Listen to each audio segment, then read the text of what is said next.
Hi folks, this is Caitlin Snyder with the National Housing Conference.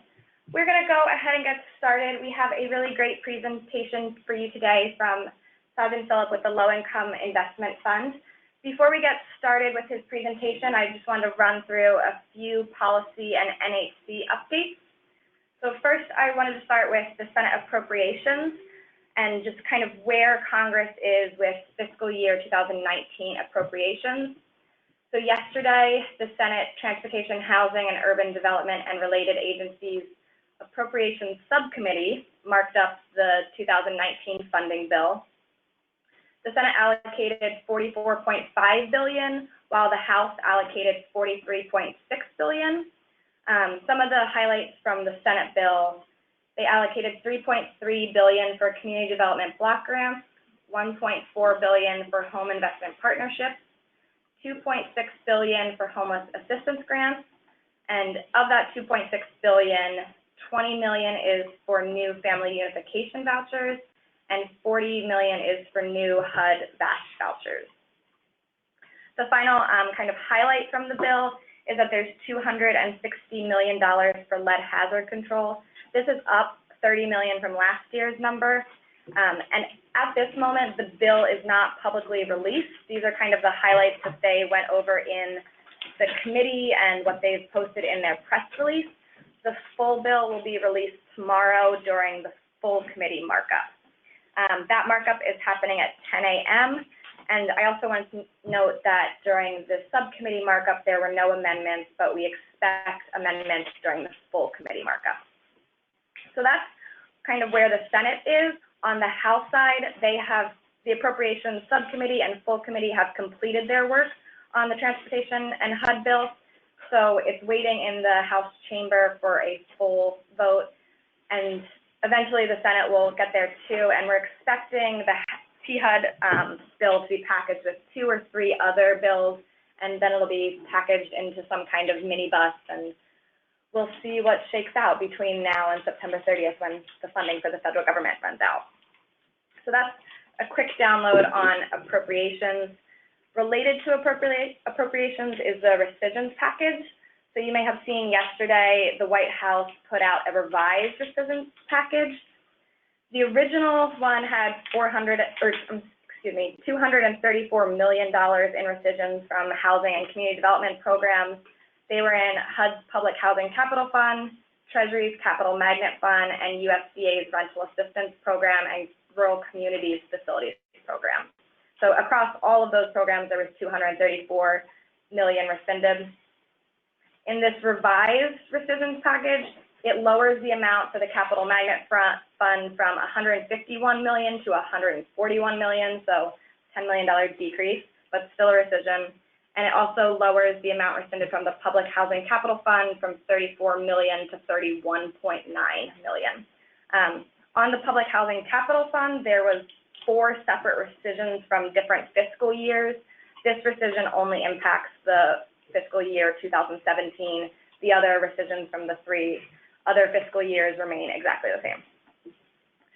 So enough on rescissions. One of the last policy updates I have is around Brian Montgomery.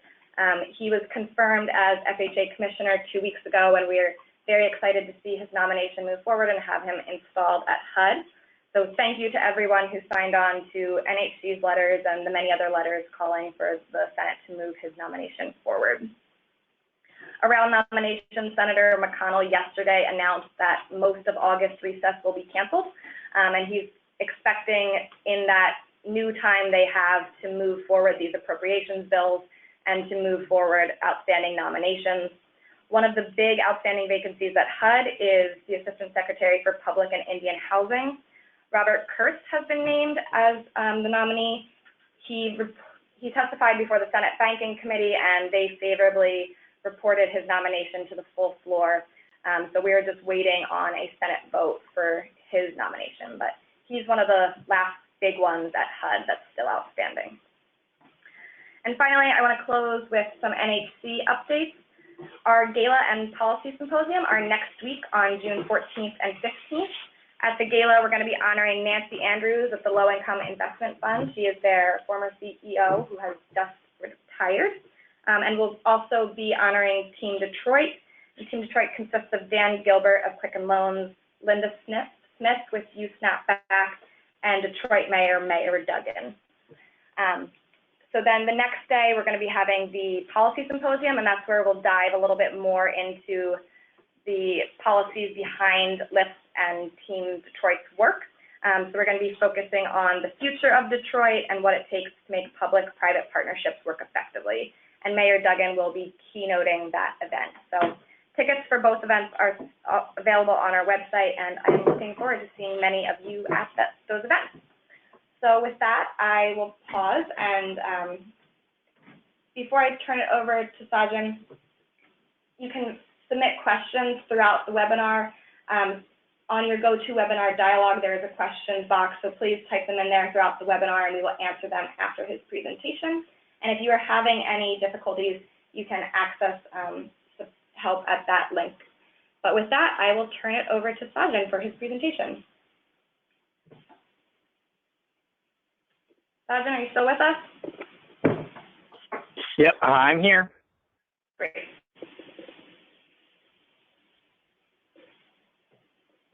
All right. Thank you, Caitlin, and thank you, everyone, for taking time today. I'm Sajan Phillips. I'm the director of LIIF Central in Washington, D.C. region. So I manage our lending operations in those regions. Really excited to talk about LIIF today. I've been with LIIF for about 7.5 years. And what I'm going to be focusing on today is giving a little bit of history, kind of where LIIF has been, where we are today, and then really where we're heading. So I will jump right into it. So LIIF is a low-income investment fund. We are a national CDFI. We've been around for 34 years. Interesting fact, we started off as a low-income housing fund. At that time when we were created, federal government was really cutting resources to housing. And LIIF was born out of that as a way to help organize, raise, and be an intermediary for affordable housing projects, to find other ways to support projects. So we really started off in California at that time, and then about 20 years ago, we introduced early childhood education and education to work in charter schools into our portfolio. Shortly after that, we added health into our portfolio, so things like federally qualified health centers and supermarkets, and then lastly, equitable transit-oriented development. So this is community development around transit opportunities, and really thinking about how the benefits of transit can be provided to low-income individuals and families in those areas. So this slide just goes over, our mission and our integrated approach to development. Again, thinking about those 5 different sectors and how they work together to support community development in an integrated approach.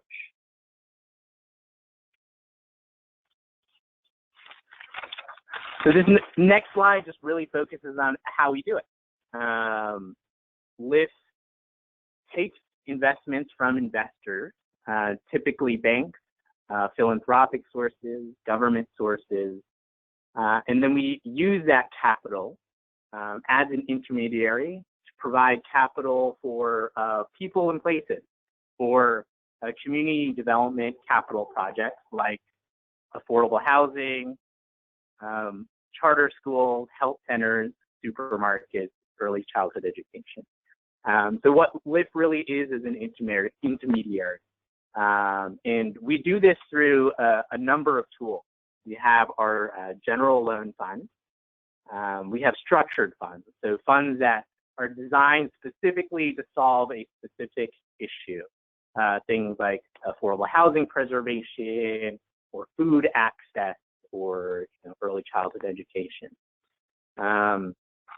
In addition, we have our programs, things like early childhood education, transit-oriented development, new market tax credits, and then lastly, I would add policy as a significant part of what we do in trying to influence government based upon the things we learn and do through our work to help low-income families and communities.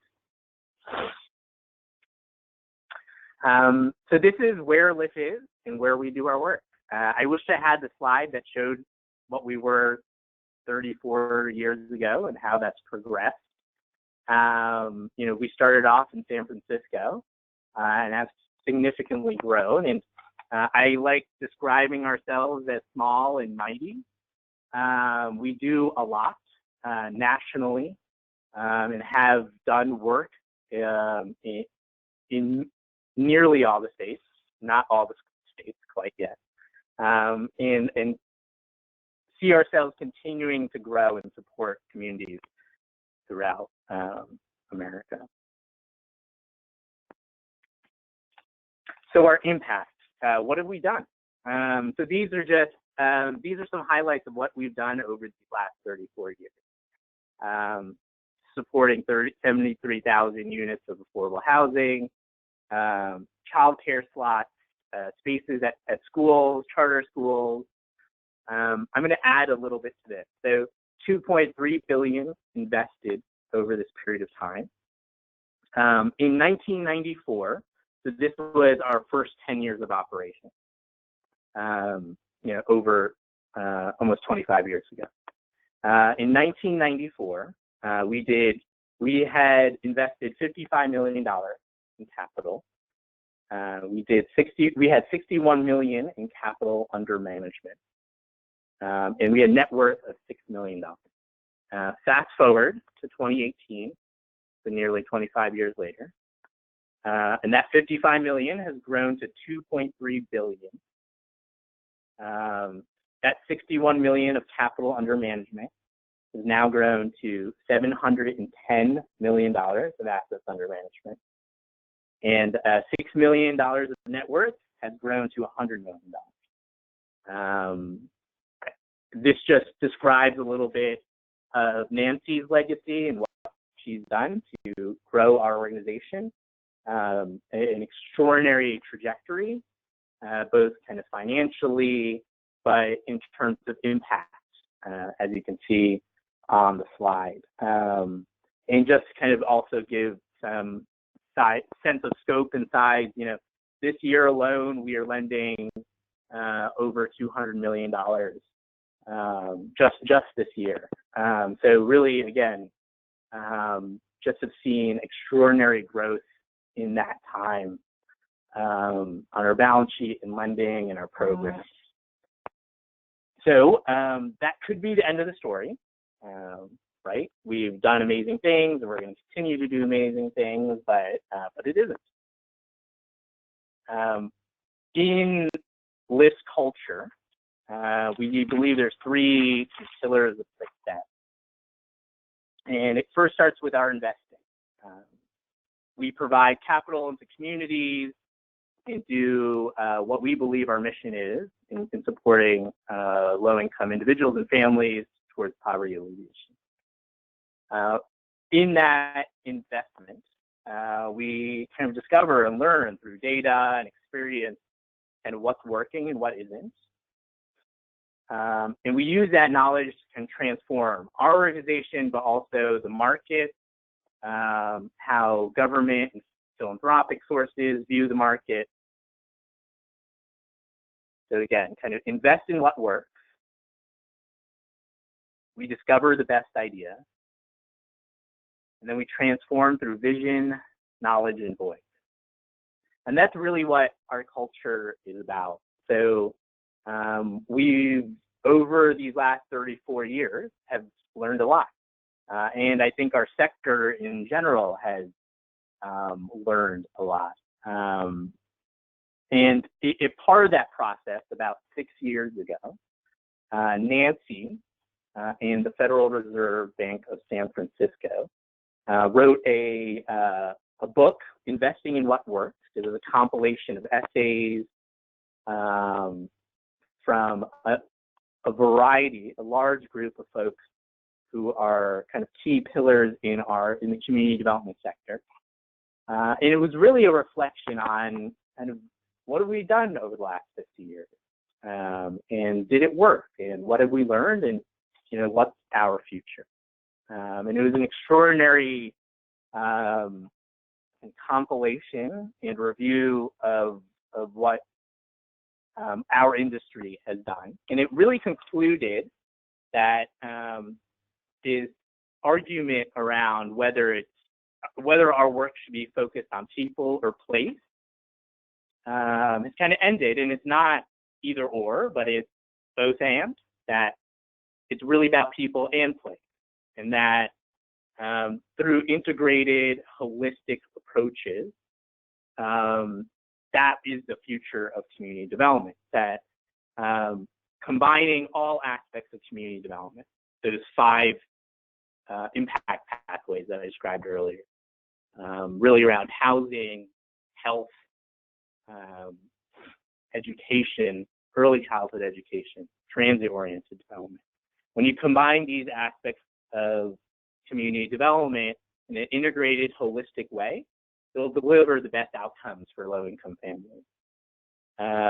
Place, things like capital investment are critical, and it's been a huge focus of our community. It's also about people, right? The services and support and other programs that are available for folks in that neighborhood.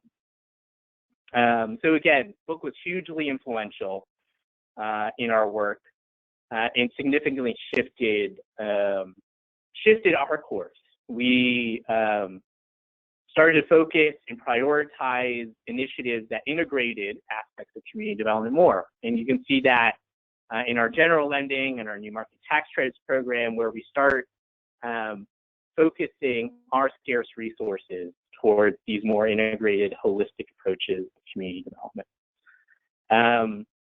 But the process of investing in discovery and transformation really continues. Nancy believed, I think in the last couple of years, Nancy really believed there was still a missing component to this new paradigm, this new way of what we were looking at. We had these 2 pillars of people and place, but she thought there was a third thing that was still missing. And she thought there was a hole in our vision. And I'm not going to paraphrase, I'm just going to read Nancy's quote. It doesn't matter how many houses we build, how many billions of dollars we invest in transforming communities, how many schools we finance or child care centers we support or jobs we create. If the people living in these communities wake up in the morning knowing that society is tilted against them, the power of our work is undone. And what Nancy, in a recent blog post and article that was posted, was saying is that third piece, that third leg of the stool was really justice, that justice was the thing that was missing. There are institutions that continue to really deprive our communities of opportunities, despite all those resources and services, those people, the people and places that we are providing in our community. LIIF did a really in-depth examination of itself, of its work, and thought about what we do and how, despite our good intentions, despite really believing in what we do, we were thinking about how that might still promote those institutions of discrimination and segregation, right? So within this context of this new paradigm shift and supporting community development and holistic in a holistic manner, what we saw is we still had things like Charlottesville, Ferguson, Baltimore, and Charleston, right? And that was something we couldn't ignore. So again, we really thought that third leg of the stool is justice, calling social justice and equity here. And what I'm going to do now is go into a little bit of detail about how LIIF started expanding and shifting its priorities internally to really think about this lens of justice, social justice and equity in our work. First, I'll talk a little bit about how it impacted our lending work, and then I'll go into some of our programs. These are some highlights of things, so it's not going to be all-encompassing and covering everything. The other thing I want to mention is it's a work in progress. We're figuring things out. We are discovering. We are learning a lot, kind of being introspective as well as extrospective. I don't know if that's a word. But really, this is a new place for us to do some discovery. And then I think the last thing I also want to mention before I get into this is this kind of move and expansion. It isn't saying that what we did in the past was wrong or that we shouldn't do it anymore. On the contrary, I think what we have done in the past is what we will continue to do, because we think investing in our communities is critical.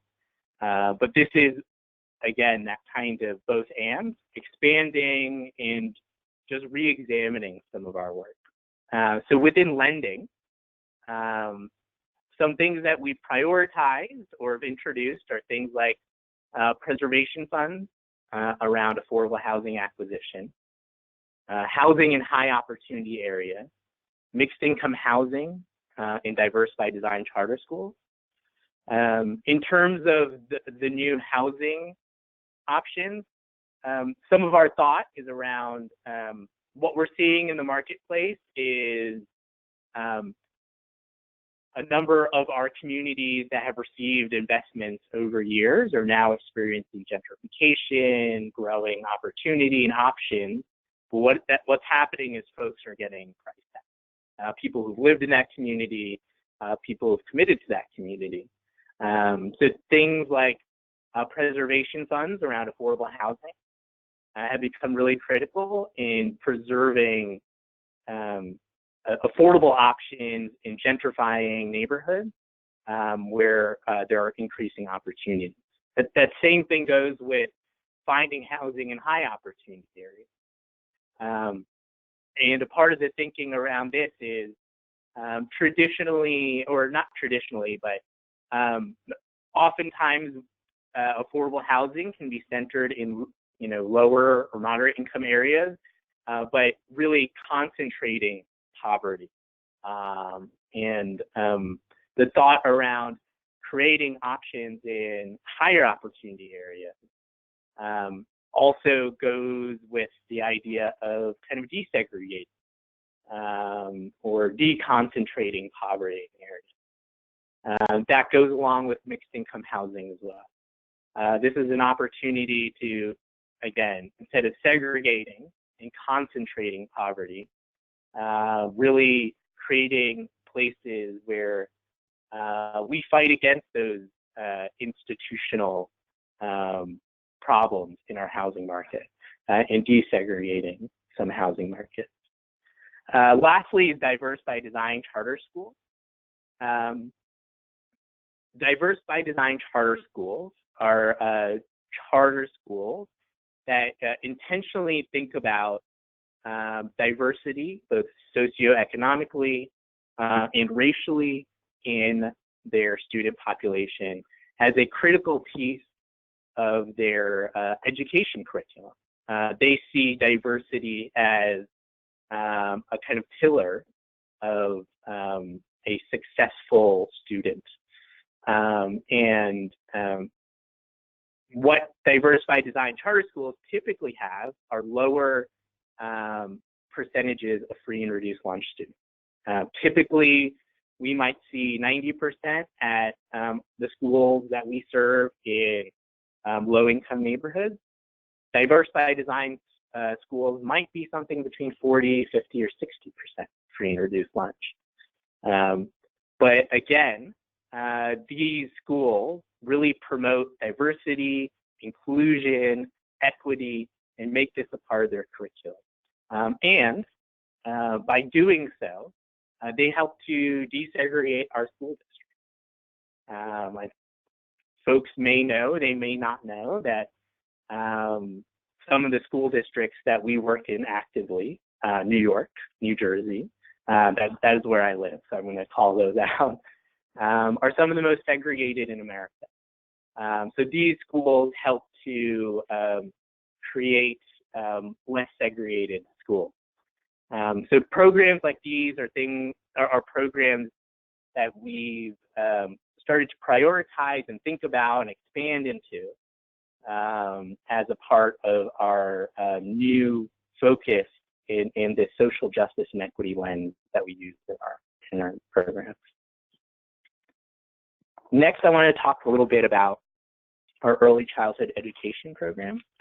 LIIF has been doing early childhood education for, I believe, about 20 years or so. It's a significant part of what we do. We talk a lot about our lending, but ECE is just as big and important. I would say probably one of the most important things we do, because as folks know, the returns on early childhood education, especially for low-income students, is by far the greatest. I think study after study shows how important early childhood education is for children. What we also believe and have seen is that our early childhood education program is a great way to serve minority and women business-owned enterprises. These are typically smaller businesses that are owned by minorities and women. And in addition to providing a needed service to the community, a way for parents to work and getting a good education for their children, it's a source of income for folks in the community. It's a good job. It's equity in a business. So we really believe our ECE program spans a lot of what we do, kind of programmatically, but also really hits it home with this social justice and equity lens that we focus on our work.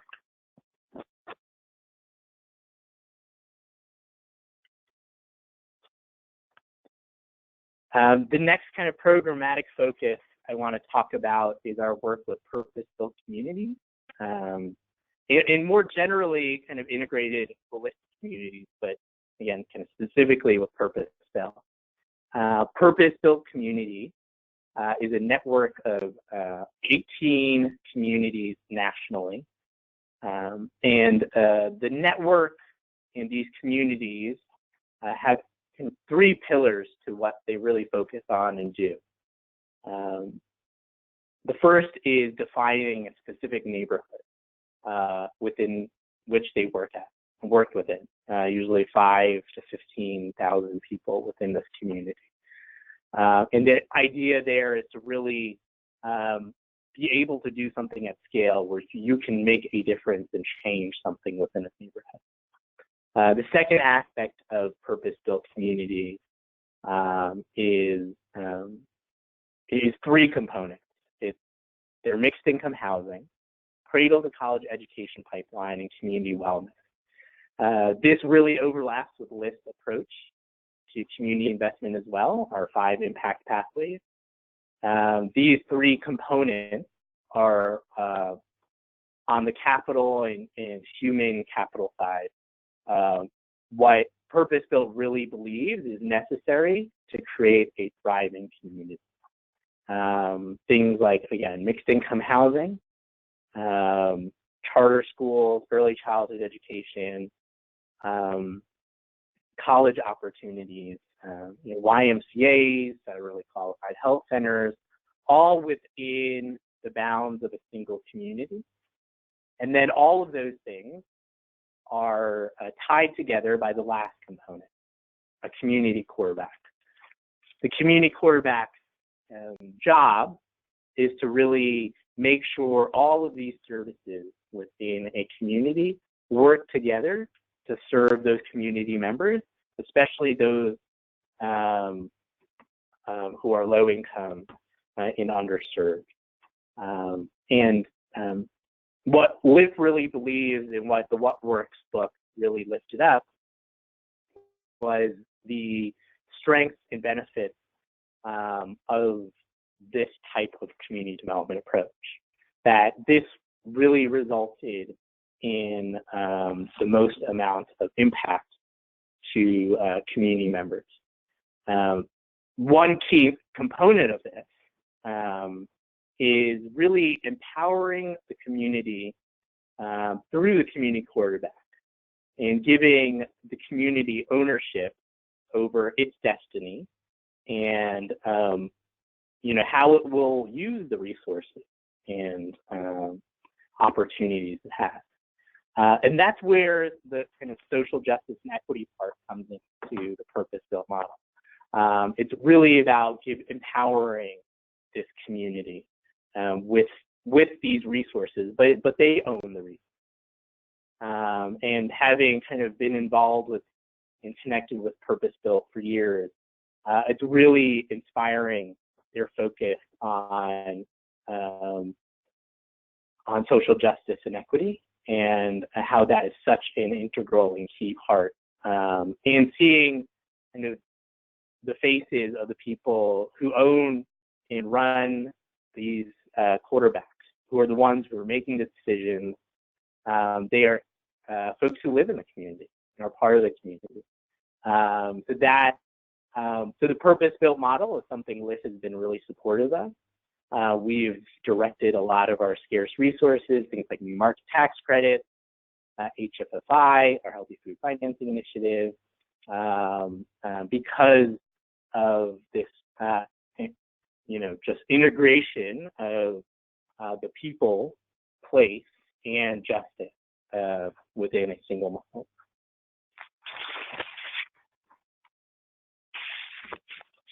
Lastly, I want to highlight SPARK, or Strong, Prosperous, and Resilient Communities. This is our equitable transit-oriented development program.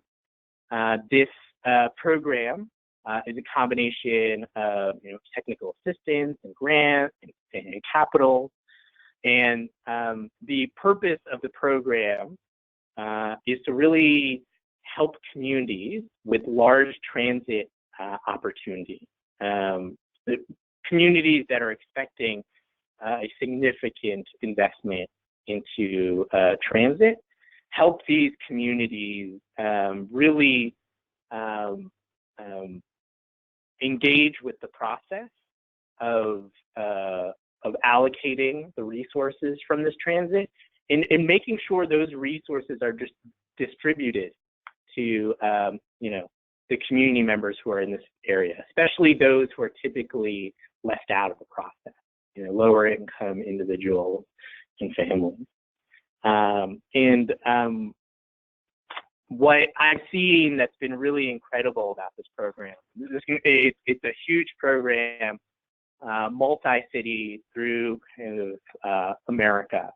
And what's been really incredible about the program is how in each city, community member, people who are typically disenfranchised and left out of the process have been engaged, have a seat at the table, are empowered to make decisions, and those voices are listened to and supported. I think sometimes having a seat at the table is not enough, because we really need to listen and support those voices as well.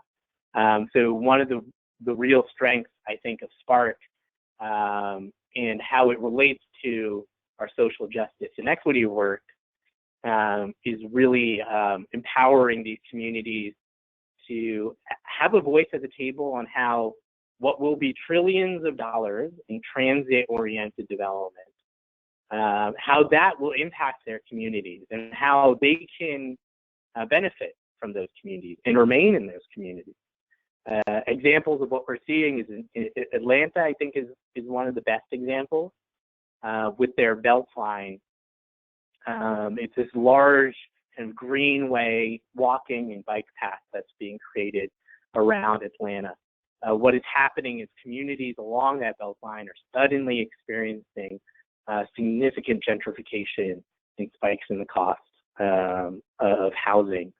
And as you can imagine, that means a lot of folks, lower income individuals, are getting priced out and losing their opportunity to benefit from transit coming into their neighborhood. So what Spark is trying to do and is doing is really engaging those communities and letting them have a say in what happens and helping them benefit from these opportunities that will come from this massive investment that is happening in Atlanta.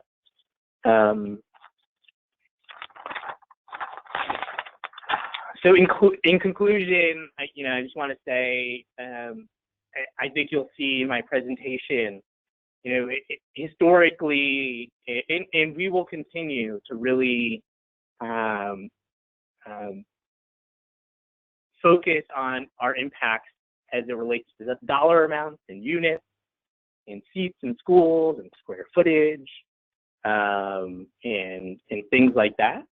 But in addition to that, kind of with this third lens that we're adding to our work, what we're also hoping to do is, empower people, lift up their voices, give them ownership, listen to what they're saying and doing.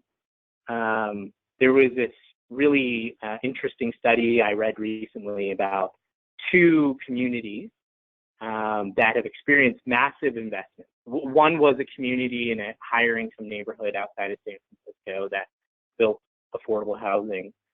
Another one was a community that had been disinvested for years and then has gotten a huge amount of investment around mixed income housing, healthcare, and charter schools, and supermarket, and early childhood education.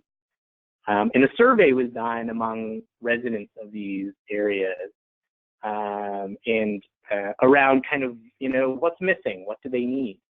And it was things like, better relationships with law enforcement, a say in politics, a seat at the table, right? So these are the things that I think LIIF is going to focus on and kind of encourage and build on in our coming years. And I'm really excited to be a part of it. I've been really fortunate to have worked with Nancy and the team and seen us through this process, and I've learned so much. And I'm as excited to work with Dan as he kind of grabs onto this initiative and executes on this vision. I think there's a lot ahead of us, a lot of work to do, a lot of discovering and transformation. But we are certainly up for it, especially with Dan at the helm. So that is my presentation. And yeah, thanks. Well, thank you so much. And it's been honestly really great to hear about LIIF's work and to hear you describe kind of, the change process that you went through. So thank you for doing it, and thank you for sharing what you guys have been through. So at this point, I want to open it up for questions. And we had one that came in already just about how you guys are integrating all of the different work that you do around transportation and housing and early childhood education. How do you make sure that those investments on the ground, while they might be in different sectors, are kind of working together? Yeah, that's a great question. So I'll give you an example. LIIF has been very active in charter schools, in housing, in Washington, D.C. We've done a lot of work. And recently, we've won an award to also do early childhood education work. So supporting the development of facilities around early childhood education in the district as well. So one way that we've done this is really coordinating with our programmatic team around kind of where are you seeing opportunities. We've connected affordable housing developers with our early childhood education team because, as folks know, some of these housing developments have a community facility space or something else that can be easily used for early childhood education. Just helping to expand and connect those worlds. That's just one example. I will say it's extremely hard, but you have to be really intentional. Crossing silos, breaking down how people normally look at things is always challenging, and just finding kind of champions on both sides who are willing to work together and figure things out, I think is really critical. But it's never easy because, as folks know, we are very much siloed in our work. That's perhaps what makes your work all the more important, because it's not easy. So we need folks like LIIF to make sure to be championing this work and break down those silos. There's another question that came in. You mentioned the tension between the either or and the both and approach kind of communities that have experienced this investment and then communities of opportunity. What does that look like functionally for LIIF moving forward as you guys make grants? That's a great question. So again, I think, so I'm saying this in knowing that we're figuring this out. Everyone is figuring this out. How it will look, how our industry is going to look. I think right now, it is critical that we continue to support our low-income neighborhoods, building assets there, supporting services, and people in lower-income neighborhoods. That means building houses, building good schools, building early childhood education, and really investing in lower-income neighborhoods. That is the critical piece of what we do. I believe that will always be a critical piece of what we do. We will not stop doing that. In addition, we've expanded and kind of stretched on what we've accepted. There used to be a time when if you don't serve below 70% free and reduced lunch in your school, I would say, no, you don't really serve our population. And it took a lot of internal education and understanding and getting folks comfortable to say, this diverse by design school kind of model, it really does serve low-income students differently. But it is really important, and we need to lift up and be supportive of this model. So that's just one example of how we're, expanding the folks that we work with. A part of what LIIF does is not just investing money, but it's, being a microphone, being an advocate, helping policy. So it's also educating and telling people and spreading the word on these ideas and concepts so that more folks can support it and that those concepts and projects can grow. So I think, again, it's more of an expansion of what we do and re-examination of how we approach things. Got it. Well, at this moment, we do not have any other questions, so I will take this opportunity to thank you, and if any more questions come in, we will address those. But I think his presentation speaks for LIIF's work, and that's why we've selected LIIF as an honoree this year for our gala. And we're so lucky to be able to partner with them and thankful for the work that they do. So thank you, Sajjan, both for your work and for this great presentation. And We're looking forward to the gala and working with your new president, Dan, and seeing where that partnership or where that leadership will take you guys in your next 35 years. Thanks, guys. Thanks. All right. Have a good day. You too.